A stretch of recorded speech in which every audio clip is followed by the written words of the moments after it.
Alright, ladies and gentlemen, today is a video about auto dealers. I'm mainly going to be talking about Carmax. I used to work there. I know a little bit about what happens behind the scenes there. We're also going to be going over some other companies. One is Shift, another one is Carvana, another one is Vroom, and the last one is Autonation. So let's go over some information from all of them, just basics. When I'm looking at it right now, of course it's night, get the light off and it's obvious it's nighttime. We have Carmax at 9113. It is a $15 billion company. No dividends, and we'll go over some more details. We're looking at Shift Technologies. Shift says they have 3 employees. Their market cap is 223 million, so it's very small, and it's 52, and of course no dividends as well. Let's look at Carvana. Carvana is a $200 stock. It's a 13.9 billion, $14 billion company, and the stock is, I said that, also no dividends. Let's look at Vroom. It's a 49.86. It's a $6.5 billion company, also no dividends. And the last one we're going to look at is Autonation. It is a $5.5 billion company, no dividends. The stock price is $64.70. So one thing I want to make clear is, in a $10,000 portfolio, this is smart. Always think of it in these terms. You don't want any of these companies in your number 1 position. You don't want any of these companies in your number 2 position. These are smaller companies. They're not huge. I mean, you might think they're huge by the amount of advertising, but they're not. And what you're going to want to do is make sure that it's your number 3, number 4, number 5 position. So you're not going to want to put more than like $1,000 into any of these. I'm still on Autonation. Let's look at the 3 month. It's trending up. It's up 50%. We look at the 1 year. It's up 26%. We look at the 5 year. It's up 6%. So you had a good opportunity to buy in. But there isn't really a good opportunity right now. In general, I think the auto market will be softening coming up. All of these stocks are in a soft situation. Autonation, I think, is the only one that has the new cars that it does. I think they have the pink license plates. I don't really care much about that company as a stock. I wouldn't buy into that.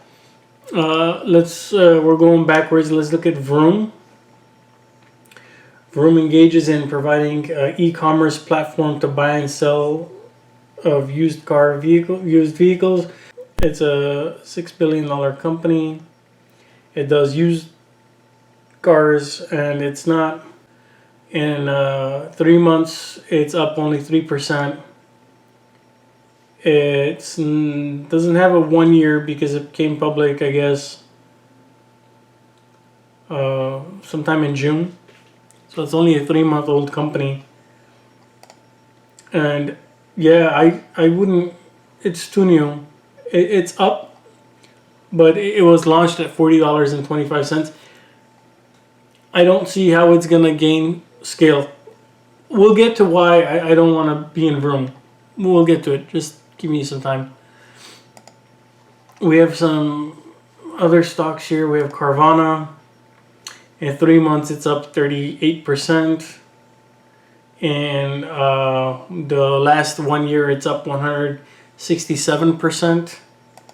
And in 5 years, it's not a 5-year-old company.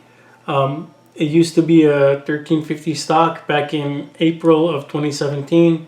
Now it's 200. Carvana is too high. Yeah, they're eating up sales. They're doing transactions. They're doing good, actually, pretty good. Let's go to Shift. And then the last one we're going to talk about is Carmax. And I'm going to sum it all up for you guys. Shift is $11 today. In the last 3 months, it's down. In the last 1 year, it's up about 11%. If you look at the 5-year, it's not a 5-year-old company. It's also a very new company. It looks like it came out in May of 2019. So it's about a year old. A little bit more than a year. So I live in Los Angeles. Some of these companies have advantages because they offer online convenience. Electronic documents, electronic everything. Just don't make me come to the dealership. Let's get everything done. That's fine. You could definitely do that. Sell cars like that all day, all night. When you do that, you spend a little bit more money on that. Some of these dealerships, you cannot see the car in person until you buy it. They have a higher rate of returns. The market was really hot, but now when the market becomes soft, I think Shift will come down quite a bit. I think Carvana is going to come down quite a bit. I think Vroom is going to crash below its IPO price. And for Autonation, I can't really say. They're all over the place. They're gonna go with what the automakers do seasonally. If it's a strong selling season like December, they're gonna go up. If it's a weak selling season like January, they're gonna go down. So Autonation, I wouldn't really clump it in with the rest of them. What makes Carmax different? I'm in LA, Los Angeles. With Carmax, I used to work there. They don't really care about the sales at the store location. That's like bread and butter. It's just to keep the lights on. It's standard operations. They're not interested in that too much. Where they make a lot of money, so they have salespeople. Right now, it's everything's shut down. They're not having people come in. They're not having people going on regular test drives. What they're doing is they have everything and everyone at the store limited. So the number of employees they're paying is very limited. The staffs are reduced significantly. I think they're going to come out really ahead because they've been having and they continue to have the inventory that's going to be required to push them through. Every mom and pop car dealership that closes down, that puts Carmax at a better position. Carmax has the most inventory. Carmax has 9 locations in Los Angeles and they can shuffle them around. What Carmax's plan is, it opens up one location that's a main hub location, and then it opens up several satellite locations that are small dealerships that are specifically meant for convenience and high volume. It wants to bring all the cars in, get them all ready, and then ship them out to the end location where they're going to be sold. And of course, they can be swapped and switched between the dealerships. I think it's insane how Carmax is able to do this. Last I understood, what they were doing is they were bidding out for the people that move the cars from dealership to dealership. That's not a local driver. That's not a company employee that's doing that. They were bidding the prices down very low, maybe like $50 to get a car from, let's say, the Burbank Carmax location to the Duarte Carmax location.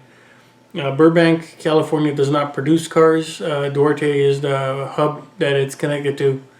I believe they have Oxnard, Costa Mesa, Covina, LAX, of course. What they're going to be able to do is adjust their inventory, adjust their prices, and they're going to keep having the largest supply of cars. Carmax's advantage is it auctions its own cars. It'll buy any car, right? Okay. When it does that, it doesn't go to a third-party auction place. It auctions the cars itself. That's a huge advantage. The buyers, they buy from a computer-generated number that's generated by the store that's pretty much set to make profit at the CarMax only auction. If you go to the CarMax auction, you have to be a licensed dealer. It's not open to the public. With such high volumes of turnover, I think they're going to be coming out ahead. Having said all of this, I'm looking at the 1 month trend for CarMax. It looks like it was at 106, 107, and is down to 91 right now. If you wanted to start a position, I want to start a position. I'm looking at maybe 85, but ideally I'd like to be between 70 and 75. It's gonna fall when we hit the January, February, March reporting period, which might be in June of next year. It's a cyclical company. If you look at the 5-year, it has its ups and downs, but it's really being slowed down right now. Once things get back rolling, it's gonna be able to open up more locations and put out more mom and pop shops. Shift only has one location in all of Los Angeles. It might be one location in Los Angeles, Riverside, Ventura. Is one location. It can't compete like that. It's not convenient. People aren't going to be willing to drive that much. And to incentivize people to drive that much to get there, they've got to do something with their prices. And that's not necessarily a smart thing. Carvana, because of the situation with the world right now, a lot of people are buying online. But it's a gimmicky thing. Everyone wants to feel luxurious because they got a car delivered to them. A new car, I completely understand. A used car, I don't think I want it delivered. I'll go pick it up. Just save me some money. CarMax, by all means, isn't known as the cheap one out there. It is known as being pricey, and it's known as not negotiable. CarMax has a lot of lease returns.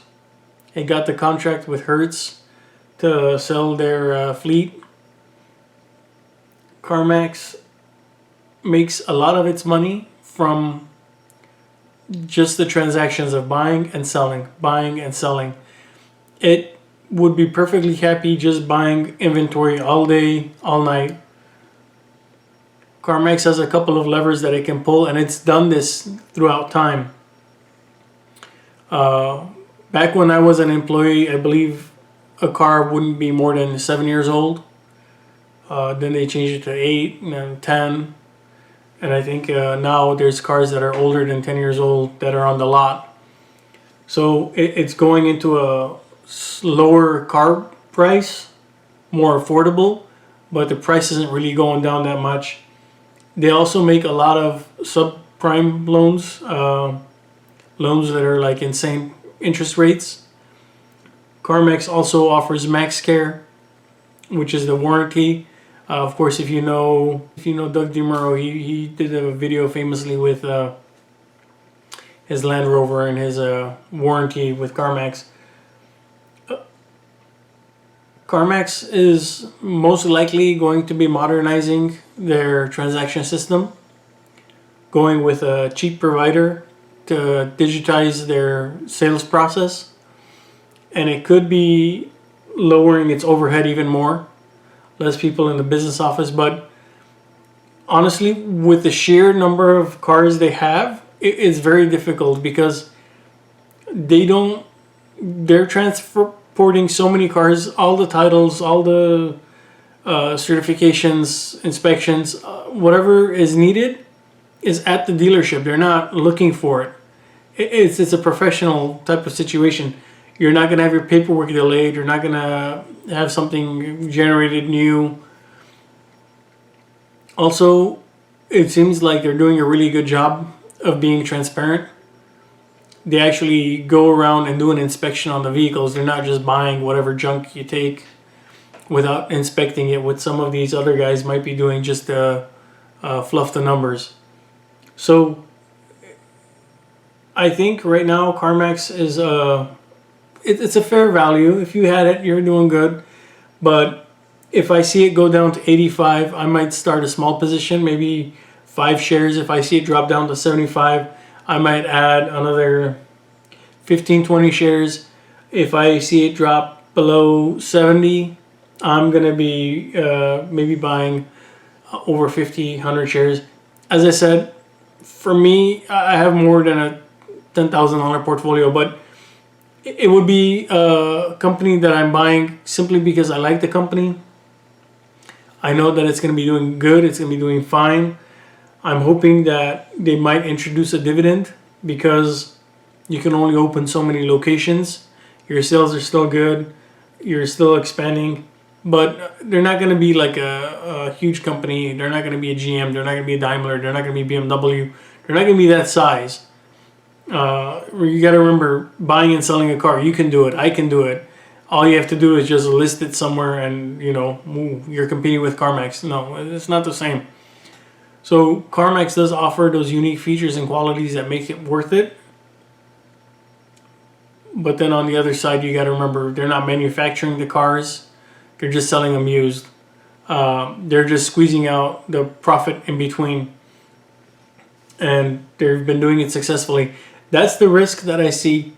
If all of a sudden there's a sudden overall decline in car ownership once, if let's say there's a self-driving fleet out there and they're offering rides at, I don't know, $0.25 per mile and there's no charge for the minutes, something like Uber might do, they charge for the minutes, I think that would crush CarMax. Right now, we should be looking at Tesla to see what's going to be happening. But even if Tesla is there, it's not going to be able to ramp up to where it's going to overcome Uber's dominance and Lyft's dominance. And it's not going to be able to all of a sudden stop all car sales. I know a lot of people that just aren't interested in car sales. They don't understand that you just plug it in and you have a full charge the next day. You plug it in, you have a full charge the next day. This is so bizarre. Like, why would you do that every day? You can just fill up a gas tank in a week. Yeah, but this is an electric car. You just fill it up every day. So there's still too many people that think that way. So I think if you do get into CarMax at maybe $75, $70, you could see it pop up to maybe 110, and then I would step out.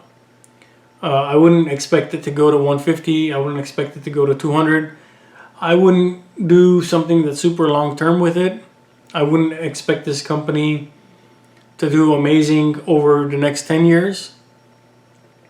What CarMax needs to do is it needs to become an authorized dealer with used Teslas. If it can just be like a dominant situation where it's the middleman handling the used Tesla transaction, so Tesla doesn't have to have people on the phone. Tesla doesn't have to have dedicated people dealing with the used section. But I don't know if Tesla would be willing to do that. I don't know if CarMax would be willing to do that. I don't think CarMax has electric car charging stations. I don't think CarMax is interested in building that facility out. It's not in the DNA of CarMax. A little bit of history. I don't know if it's that well known or not. CarMax was started by the people that worked at Circuit City, and Circuit City's been gone for a while, and nobody's talking about Circuit City anymore except for me here today. Let me know what you think about Carmax. I think they're okay. I don't think they have to worry about Shift. I don't think they have to worry about Carvana or Vroom or Autonation. Whatever happens to Carmax, all of the other ones are going to experience. Carmax is going to be the best one out of them to have in the long term. Am I wrong? Let me know.